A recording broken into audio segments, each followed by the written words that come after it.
Modern योगिक life style में आप सभी का स्वागत है, अभिनंदन है। आज हम बात करेंगे जो कैंसरस सेल हैं उनका ग्रोथ ज़्यादा ना हो, या तो कभी कैंसर हुआ हो उसका फिर रीग्रोथ ना हो, उस जगह पे रीग्रोथ ना हो।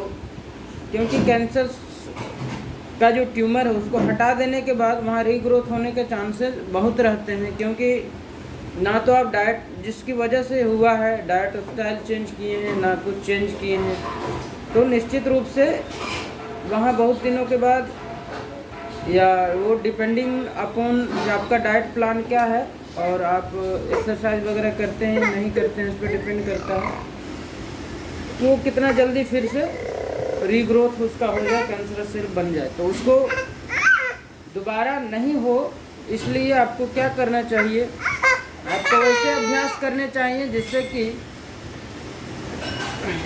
कोशिश तो करना चाहिए कि सारे ऑर्गन्स के पास ऑक्सीजनेटेड ब्लड का फ्लो पहुँचे।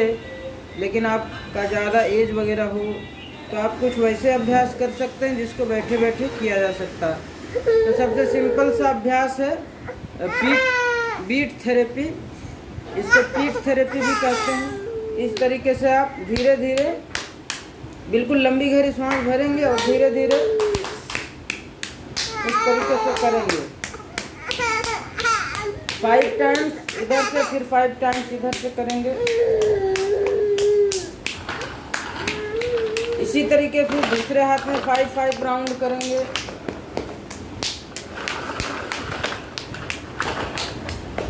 फिर हाथ को टिल्ट करके 5 राउंड करेंगे इसी अभ्यास को, क्योंकि इसको कोई भी कर सकता है।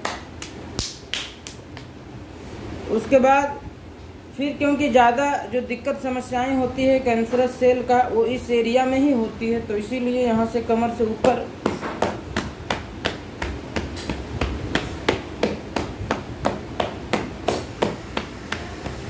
इतना तेज से जितना आप आसानी से सह सकें, ज़्यादा आपको चोट नहीं लगे, इतना तेज आप इस तरीके से करेंगे ताकि प्रॉपर ऑक्सीजनेटेड ब्लड का फ्लो इस एरिया में हो और जो भी टॉक्सिन्स आपके बनते हैं वो डेली बेसिस पे निकलते रहें। तो किसी भी तरह का ट्यूमर्स वगैरह का फॉर्मेशन नहीं हो पाएगा, रीग्रोथ किसी भी अनवांटेड सेल का नहीं हो पाएगा।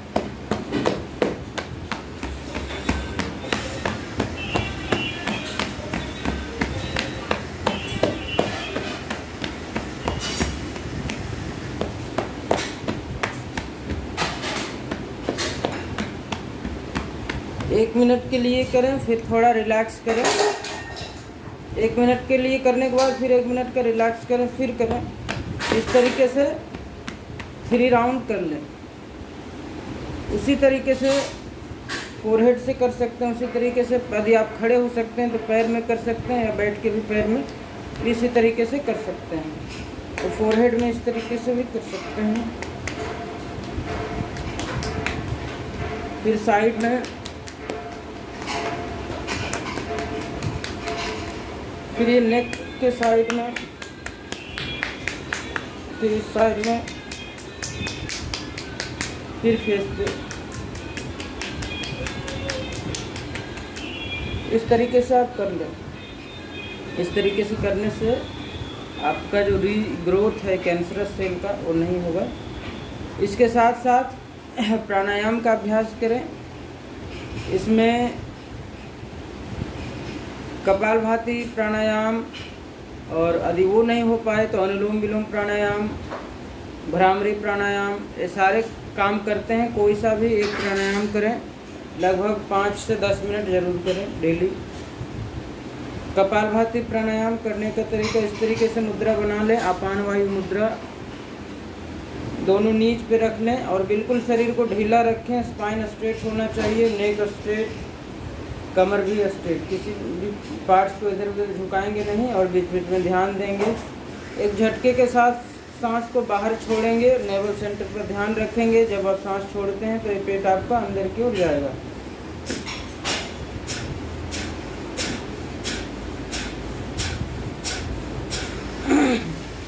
इस तरीके से इस अभ्यास को करें।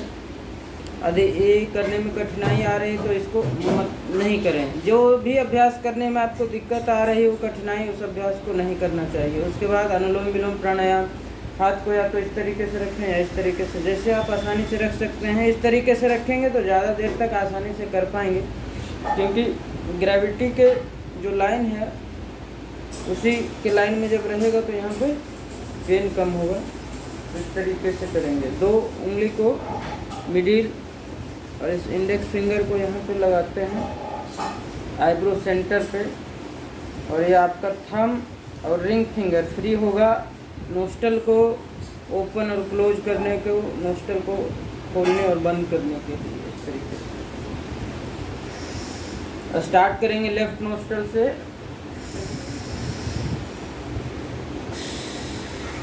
राइट से छोड़ देंगे, फिर राइट से भरेंगे,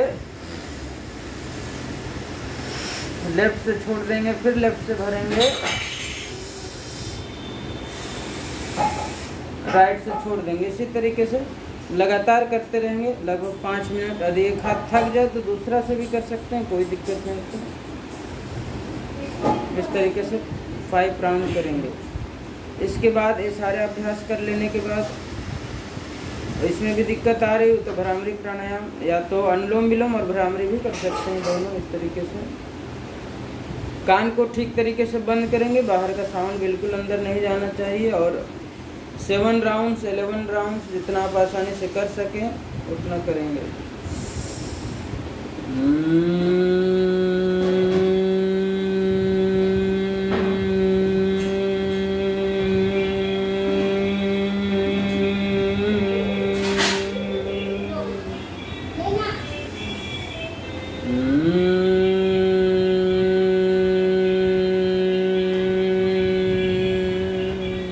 इस तरीके से आप इस अभ्यास को करेंगे।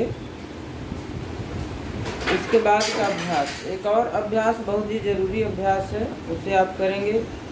और बैठने के लिए आप किसी तकिया वगैरह का यूज करेंगे। जब आप बैठना चाहते हैं तो किसी भी तकिया वगैरह का छोटा सा जो पिलो होता है इस तरीके का, उस पर इस तरीके से बैठ जाएंगे तो आसानी से ज़्यादा देर तक बैठ पाएंगे। और बैक में यदि पेन की समस्या हो तो वो भी नहीं होगी। अब सबसे लास्ट वाला अभ्यास जो बहुत ही इफेक्टिव है, ऑक्सीजनेटेड ब्लड को पूरे बॉडी में फ्लो करने के लिए, इस तरीके से दोनों पैर के बीच में गैप दे देंगे। इस तरीके से गैप लगभग 6 से 8 इंच का गैप दे देंगे।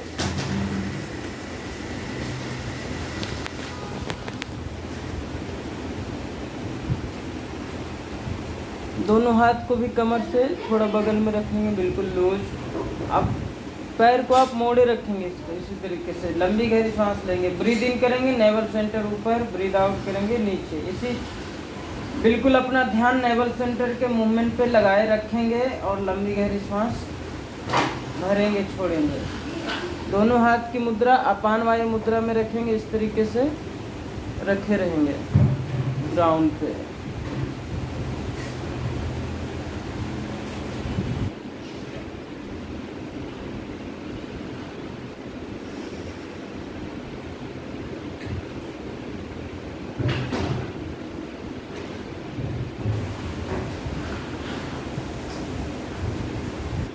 जब सांस लेंगे पेट आपका फूलेगा, फूल के इस तरीके से हो जाएगा। फिर जब सांस छोड़ेंगे तो धीरे धीरे नीचे की ओर जाएगा।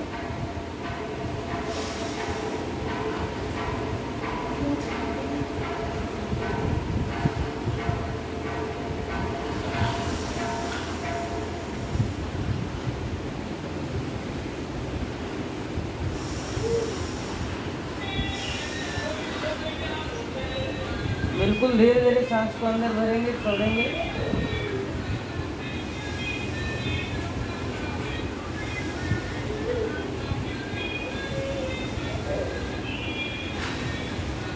इस तरीके से इस अभ्यास को 5 मिनट तक करेंगे। और इसी में यदि आपको भ्रामरी बैठकर करने में दिक्कत है तो इसी तरीके से यहीं लेटे लेटे भ्रामरी प्राणायाम कर सकते हैं।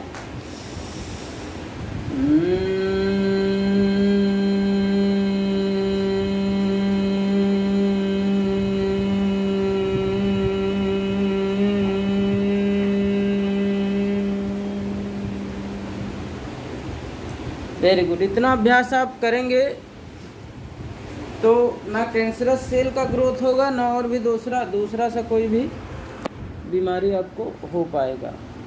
आप हमेशा स्वस्थ बने रहेंगे। बस 20-25 मिनट आपको डेली का इसमें देना होता है। उसके बाद आपको किसी भी तरह का इन्फेक्शन भी नहीं होगा, या सर्दी खांसी जो हो जाता है वो भी नहीं होगा। तो समस्त तरह के लगभग बीमारियों से आप बचे रहेंगे। इतना अभ्यास यदि आप डेली कर लेते हैं सुबह सुबह तो। और करने से पहले ठीक तरीके से फ्रेश हो लें, ब्रश वगैरह करके करें। और अभ्यास को करने से पहले थोड़ा नींबू पानी पी लें। यदि उसमें नमक डाल के पीना चाहते हैं, काला नमक डालें। और यदि मीठा उसको बनाना चाहते हैं तो शहद का इस्तेमाल करें। शहद का टेस्ट यदि पसंद ना हो तो उसमें मिश्री का इस्तेमाल कर सकते हैं। मिश्री एक कटा हुआ जो रहता है वो यूज नहीं करें, जिसमें धागा लगा हुआ रहता है बड़ा बड़ा, वो वाला यूज करें मिश्री, तो उसका इस्तेमाल कर सकते हैं। और यदि शुगर के पेशेंट हैं तो गुड़ का इस्तेमाल कर सकते हैं। ये चीज़ करके सुबह में आधा गिलास 1 गिलास जितना आप आसानी से पी सकते हैं उतना पी लें 10 मिनट पहले। उसके बाद से इस अभ्यास को करें। चलिए, तो आज के लिए बस इतना ही। Have a great day.